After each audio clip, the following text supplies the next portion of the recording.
Hello and welcome back or welcome to the channel. I'm Loudguns and today we're going to be taking a look at the RSI Arrastra, the newly announced large miner. It's not going to be a long video because we've only had some very basic information as part of tonight's Inside Star Citizen. This one's got me pretty excited, so I just wanted to put down some first thoughts. If that sounds good to you, then grab a cup of tea while I roll the intro, then let's get into it.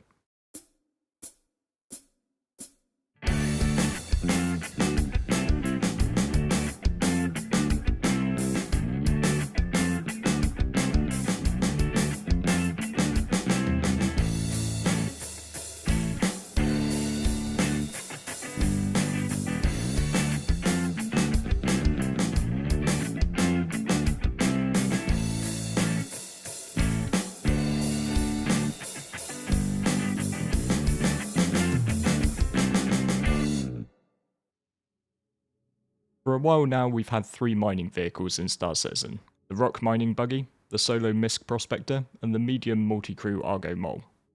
Then, sat waiting on the concept list, we've had the behemoth of the profession, the RSI Orion. Obviously, this left a yawning gap in terms of the large category, and this is where the Arrastra is meant to step in.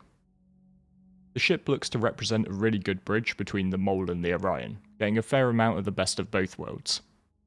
With 3 lasers, it doesn't greatly expand on the mole's crew count. The mole stands at 4 while the Arrastra seems to be leaning towards 5. Obviously, these lasers seem like a step up in terms of size and power versus the Orange Machine.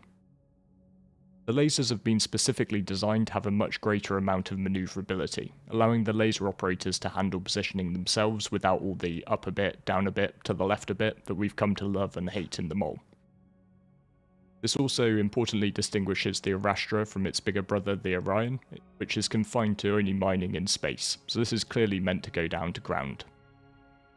The central laser even has the ability to transition through the ship from the top to the bottom, and that's going to be absolutely massive when it comes to moving between mining asteroids and mining surface deposits.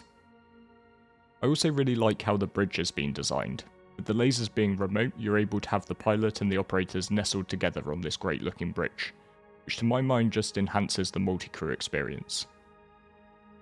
One downside that I already see with all this though isn't even about the Arrastra itself, rather it's about how it makes the mole look by comparison. This is quite a common theme in Star Citizen, where newer, more modern ships end up making older designs look a bit dated. Something we've been chatting about in our Discord for a while now is about the mole and how it really is screaming out for a rework. Over the years, CIG have seemed to move towards remote turrets over manually operated ones. While I suppose it represents a trade-off, and I've got no problem with some ships just being better than others, I think the mole could be twice as appealing if you all sat together on the bridge in a similar way, and the space you would save by cutting out multiple airlocks might even make room for a ROC mining buggy. Speaking of which, the Arrastra comes with a ground vehicle bay big enough to accommodate a pair of Greycat ROC DS's, which I think is just a perfect addition for a mining ship, particularly as we move out into more expansive systems. The ability to take multiple tools of the trade with you is going to become more and more important. It sometimes sucks already when you're out mining now, and while you're looking for a good rock to crack, you sail over the biggest spawn of Hadonite gem nodes that you've ever seen. And this is just going to be even more of a problem when you're further and further away from home. A feature the Arrastra shares with the Orion though is its slated onboard refinery, making it more of an all-in-one package than the Mole or Prospector, which in more remote systems are going to be reliant on a refinery ship like the MISC Expanse. This is a big positive for me, since it will allow CIG to work on integrated mining and refining that will benefit the future development of the Orion. I've always been just a little bit concerned that work on the Orion wouldn't make sense to start until very late in the day, since the earning potential of the capital of the mining loop would probably wreck the game economy. But something like the Arrastra should be a lot more manageable, and it will let the devs work on getting some of the kinks ironed out in the system, which can then just be ported over to the Orion later.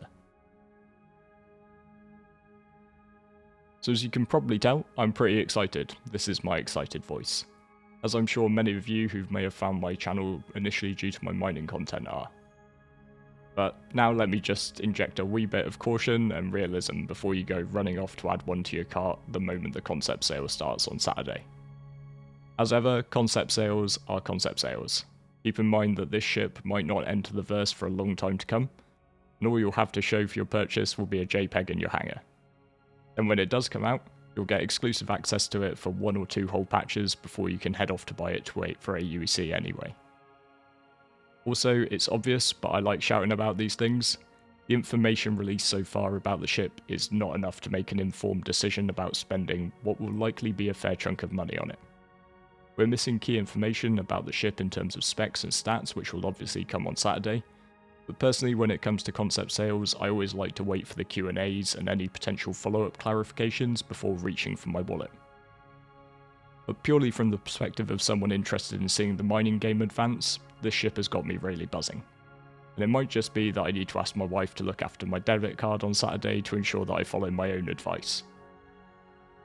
Just before we go, if you've newly discovered Star Citizen and you haven't jumped in yet, now is a perfect time to create an account and hop into the game for free. With the annual Intergalactic Aerospace Expo on the go, you can rent every ship in the game for absolutely nothing, and give all the game loops currently on offer a go. If you do, just be sure to use a referral code though, since it will let you get some extra credits if you do stick around afterwards. Mine's the one up on screen, but if you've got any friends who play already, just ask them for theirs. And with all that said, thank you very much for watching all the way to the end, and I look forward to seeing you next time.